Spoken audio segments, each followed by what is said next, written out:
Hai semuanya, kali ini kelompok kami ingin menyampaikan abstrak dan juga latar belakang program kreativitas mahasiswa gagasan tertulis kali ini. Nah, anggota kelompok kita terdiri dari 4 orang. Yang pertama ada Dwi Sastra, yang kedua ada Laili, dan yang ketiga ada Adi, dan yang terakhir saya sendiri, Madin Ibana. Pertama ada abstrak. Nah, seringkali dijumpai permasalahan kurangnya kebahasan yang sopan dan sesuai dengan kebahasan di mana hal tersebut melibatkan banyak subjek. Anak-anak adalah salah satu subjek yang penting untuk diteliti mengenai masalah atau perilaku perkembangan kognitifnya. Seperti yang diketahui di masa awal pertumbuhan anak-anak mengalami degradasi dalam berbahasa. Saat ini banyak sekali dijumpai kalangan anak-anak yang memiliki kebiasaan berbicara kasar. Hal tersebut awal mulanya bisa terjadi karena mereka seringkali mendengar kata-kata atau melihat tingkah laku yang kasar di lingkungannya, seperti meniru. Dalam hal ini kebiasaan anak-anak seperti itu perlu diketahui lebih lanjut apakah pengaruh dari orang tuanya, lingkungan, keluarga, atau lingkungan sosialnya. Karena seperti yang kita ketahui, lingkungan yang membawa dampak terhadap kebiasaan anak tersebut bukan karena faktor lingkungan, pertemanan mereka saja, tetapi justru dari lingkungan internal sendiri, yaitu keluarga. Dan itu dirasa perlu untuk menemukan solusi yang tepat dalam menangani hal ini. Penelitian mengenai pentingnya penerapan berbahasa yang sopan dan sesuai dengan kebahasaan bagi anak dan lingkungan keluarga digunakan sebagai upaya untuk mengetahui seberapa besar pengaruh orang tua atau anggota keluarga yang lain dalam pemerolehan bahasa pada anak.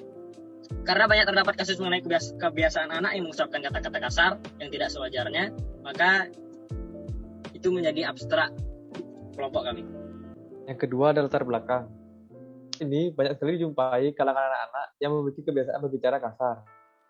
Berbicara kasar adalah ketika seseorang mengucapkan kata-kata yang tidak pantas atau yang mengandung unsur penghinaan kepada orang lain.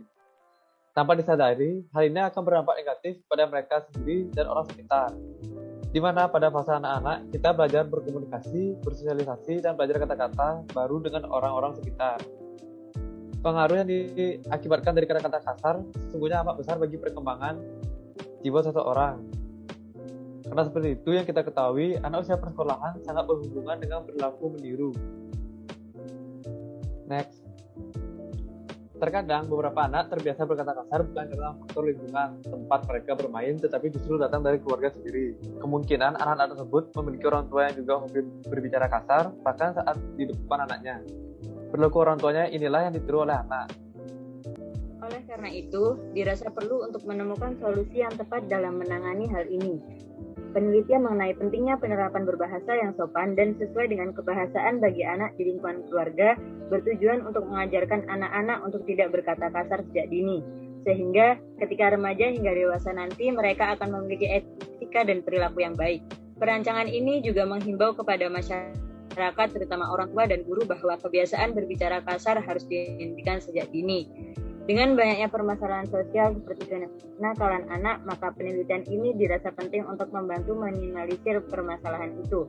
Harapan ke depan setelah penelitian ini adalah dapat meminimalisir kebiasaan bicara kasar sejak dini, sehingga ke depannya masyarakat Indonesia akan memiliki etika bicara dan perilaku yang lebih baik.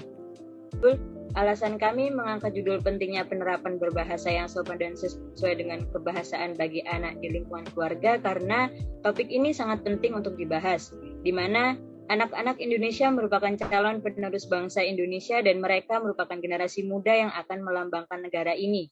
Akan tetapi di generasi saat ini banyak anak Indonesia yang memiliki perilaku kurang baik, salah satunya yaitu kebiasaan mereka berbicara kasar. Hal ini membuat permasalahan bicara kasar menjadi permasalahan biasa, padahal hal ini akan sangat berdampak buruk bagi anak jika perilaku ini akan terus berlanjut. Metode penelitian yang digunakan dalam perencanaan ini, proses analisis yang dilakukan dengan menggunakan metode perencanaan kualitatif, yaitu dengan menggunakan data sekunder. Data sekunder adalah data yang secara langsung mendukung dalam perencanaan ini.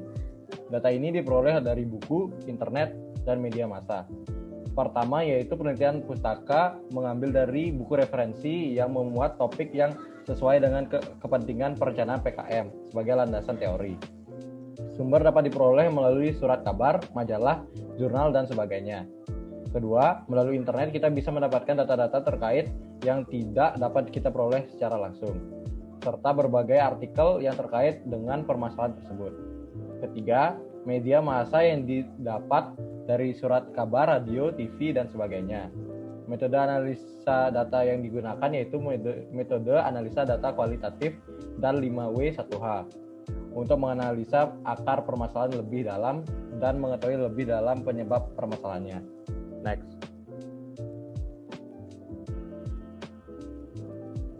Hasil dari ini yaitu berupa solusi dalam memecahkan permasalahan ini, yaitu dengan membuat campaign yang berintegrasi dengan mengajak anak belajar untuk tidak berbicara kasar dengan cara yang menyenangkan. Campaign ini akan dilakukan dengan terjun langsung ke sekolah untuk dapat berinteraksi langsung dengan anak, mengajar anak-anak untuk berperilaku dan berkata santun kepada lingkungan sosial mereka. Bermain game yang edukatif bersama teman-temannya untuk mengetahui bahwa bicara kasar itu tidak baik. Guru memiliki peran dengan membantu menilai perilaku siswanya setiap hari. Siswa yang memiliki perilaku yang paling santun akan diberikan reward atas keberhasilan tersebut. Hal ini dilakukan guna untuk memacu anak-anak untuk berlomba-lomba berperilaku santun karena anak usia sekolah dasar memiliki self-esteem yang tinggi. Baik, sekian dari presentasi kelompok kami. Bila ada salah kata, mohon dimaafkan.